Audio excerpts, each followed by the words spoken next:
And I've heard these stories for now, how many years? 40 years or so. Of issues. Women are suffering from not being turned on because women's sexuality is very complicated. It's not a matter of just taking that pill, by the way, and then all of a sudden the lights go on. You have to feel good about your body. You have to feel good about yourself. We're complicated. You have to feel the guy really loves you. Yes, right. It's complex. It's not the same as a man taking a pill, blood rushes in. Wow.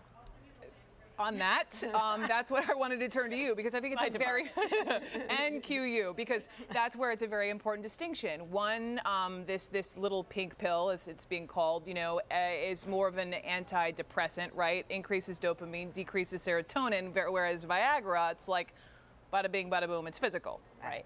So the most important thing to recognize are two issues related to this. Number one is that this is not going to correct relationship problems. That's right. It's not going to make you have a good Neither will relationship. Viagra, by the way. Right.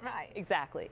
The second is that it is opening up the discussion about female sexuality, women's sexuality. So Bruce Jenner coming out is opening up the whole thing about transgender, and now we can talk about women's sexual function. These are vehicles or ways in which we can start to communicate about issues relating to women's But do you think this little pink pill is a good thing?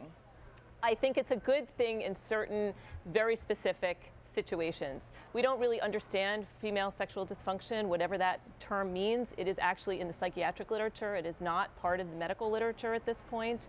So will a pink pill help women's sex lives and make them more sexual? I doubt it. It's not ecstasy. It's not going to make you want to have sex with everybody around. But it is maybe a step in the right direction to trying to understand the complexities of women's sexuality. I think, you know, as a sex therapist who's dealt with women and sitting there with the woman alone or with the couple, it's the beginning, I think, where the real essence is, does a woman feel good about herself?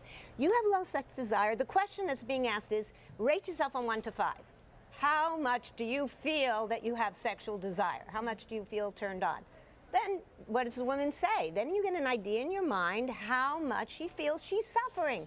If she's suffering, you have to pay attention. And then you got to get the partner into the discussion, because does he know how to please her? Does he listen to her? Does she know even what to please her? This is the #1 thing we always said about women. Do you know how to turn yourself on? Not a pill, not the guy, but you.